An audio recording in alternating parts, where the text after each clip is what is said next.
Welcome to Science at Home. My name is Sam Reiss, and I'm an application engineer at 3M. In my time at 3M, I work on a number of things.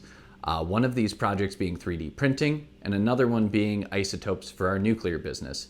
And today, we're going to actually trudge a little bit deeper back into my memory banks and talk a little bit about magnetism.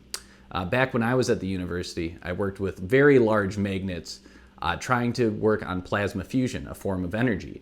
Today, we're not going to talk about giant magnets or plasma fusion, but we are going to do a basic experiment to show the principles of magnetism and build a bit of understanding around what magnetism is.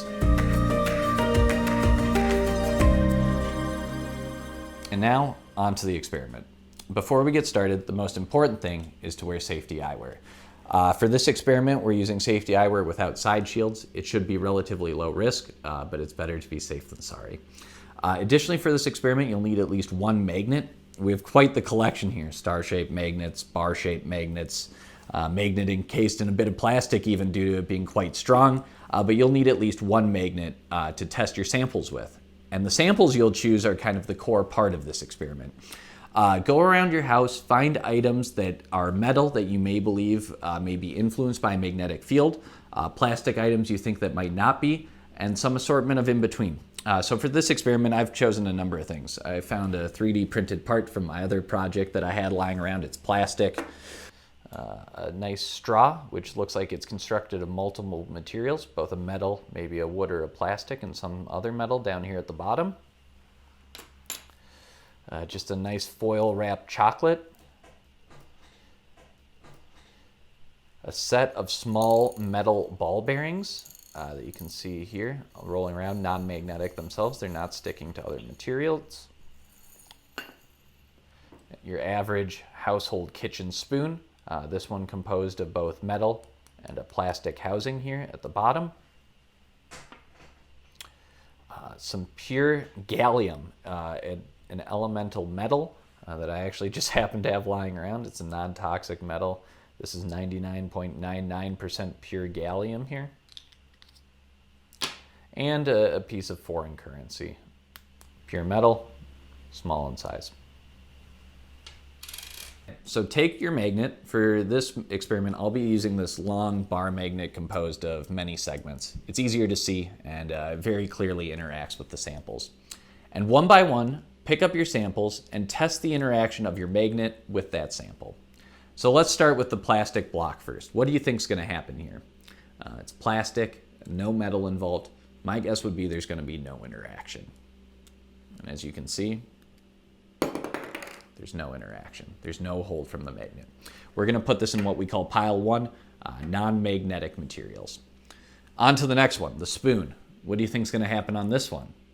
It's metal. It's got a little plastic. I would assume that the metal would react and the plastic would not. So the metal, there is a magnetic attraction force. You can see here, it holds the spoon up just on its own. But as you go to the plastic, there's less of an attraction force. I can still feel something because there's probably metal under that plastic, but the plastic itself is non-magnetic. And quite interestingly, this piece at the end, it looks like it might be a plastic piece as well because there's no attraction there. So we're going to put this in the middle bucket, slightly magnetic materials. Now let's go to these. I have here a small tray of metal beads. What do you think is going to happen with these ones? I have a good feeling these might pull in pretty darn good. Let's see what happens. And they shot all over the kitchen. It's acceptable and it's understandable. There was a lot of magnetic attraction force, and these small balls you can see here came right up to the rod. There was so much magnetic attraction force that some of them actually shot across the room. They were pulled to the rod but shot right by it. So I would call this a strongly magnetic material as I continue to make a huge mess here. So we'll put this in bucket 3, strongly magnetic materials. Moving on, let's take this piece of currency. Metal, yes, probably magnetic. I would think so. There it is. You can see it stuck right onto the metal bar and it's holding very easily. We'll put this along with the balls in very magnetic materials. How about this chocolate wrap in a piece of foil? Do you think this will be magnetic? I'd think so. Uh-oh.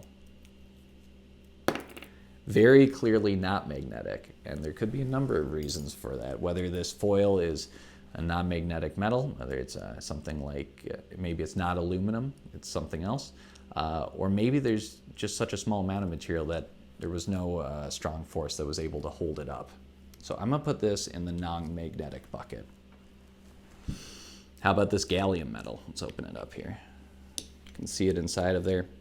What do we think is gonna happen when we touch the magnets to the gallium metal? Nothing. Gallium is a metal, but you can see very clearly there's no attraction force between the magnets and the gallium, and therefore, just like this piece of plastic, it's a non-magnetic material. Finally, this straw, let's take a look. It's metal with some wood on it. I would guess there's going to be some attraction force. It looks like on this piece of metal, very weak attraction, hard to even feel it. On the wood, of course, none. Oh, but look at that. This piece must be made from two different pieces of metal, one having a stronger magnetic attraction, this coiled piece at the bottom, than the overall straw itself. So I'm going to put this right in the middle ground. So we've taken these materials and these pieces from around our house and we've judged them based on their attraction to a magnet. And we have three rough buckets here, what we'd call these non-magnetic pieces, such as the 3D printed plastic, the gallium, the chocolate wrapped in foil. In between, there were pieces that were slightly magnetic, either a component of them or slight magnetic attraction force to the body overall, such as this straw or this spoon. And on the other end of the spectrum, we have pieces that were very highly magnetic, such as these small balls or this piece of currency, which strongly attracted to the magnet and held attraction throughout the time that they were put in contact. Thank you so much for tuning in and learning a bit about magnetism in a home experiment. We hope this demonstrates that you don't need to be in a lab or a professional organization to do or learn science. When you're done with this experiment, please clean up after yourself and put the materials back where you found them. With that said, thank you so much for taking the time to watch this video, and we hope to see you for more Science at Home videos. Thanks.